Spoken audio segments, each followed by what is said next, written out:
यह तस्वीर शायद आपकी नजरों के सामने से भी गुजरी होगी। काफी देर तक यूं असहाय खड़े रहने के बाद वह हथिनी मर गई।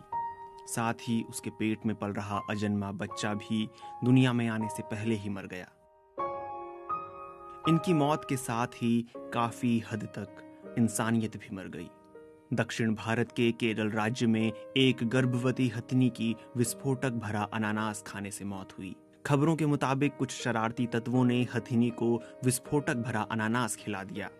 मानव और जानवरों के बीच संघर्ष में मानवता के पतन की ये एक और कहानी है। वन विभाग के अधिकारियों के मुताबिक हथिनी की उम्र 14-15 साल रही होगी।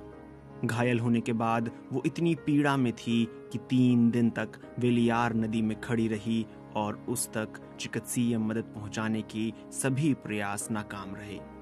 इस दौरान उसका मुंह और सूंड पानी के भीतर ही रहे।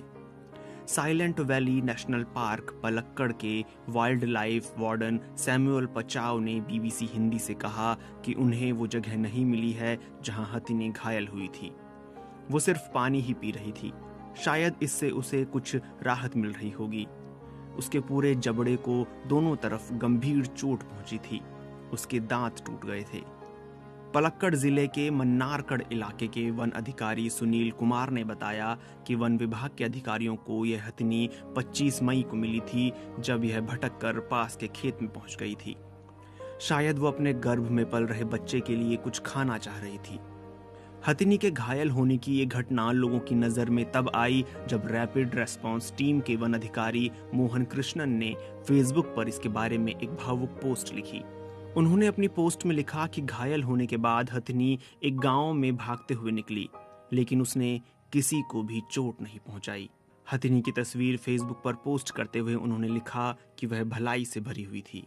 वो कहते हैं कि तस्वीरों में हथिनी का दर्द कैद नहीं हुआ है। वहीं सुनील कुमार का कहना है कि वन विभाग ने हाथियों की मदद से हथिनी को नदी से बाहर निकालने की कोशिश की, लेकिन वो टस से मस नहीं हुई। वन विभाग पशु चिकित्सकों से हथिनी का ऑपरेशन करवाने की कोशिशें कर रहा था। आखिरकार हथिनी ने 27 मई को नदी में खड़े खड़े ही दम तोड़ दिया। जब उसके शव को पोस्टमार्टम के लिए ले जाया गया तो पता चला कि वो गर्भवती थी। कृष्णा ने अपनी पोस्ट में लिखा है कि पोस्टमार्टम करने वाले डॉक्टर ने बताया कि वो अकेली नहीं थी। मैं डॉक्टर के दर्द को समझ सकता था, हालांकि उनका चेहरा मास्क से छुपा था। हमने वहीं चिता जलाकर उसका अंतिम संस्कार कर दिया। हमने उसके सामने सिर झुकाकर अपना अंतिम सम्मान प्रकट किया। वहीं सैमुअल पचाव का कहना है कि इस मामले में मुकदमा दर्ज कर लिया गया है और हथिनी की मौत के लिए जिम्मेदार लोगों की पहचान करने की कोशिश की जा रही है। नीलांबूर वन क्षेत्र में जानवरों और मनुष्य के बीच संघर्ष कोई नई बात नहीं है।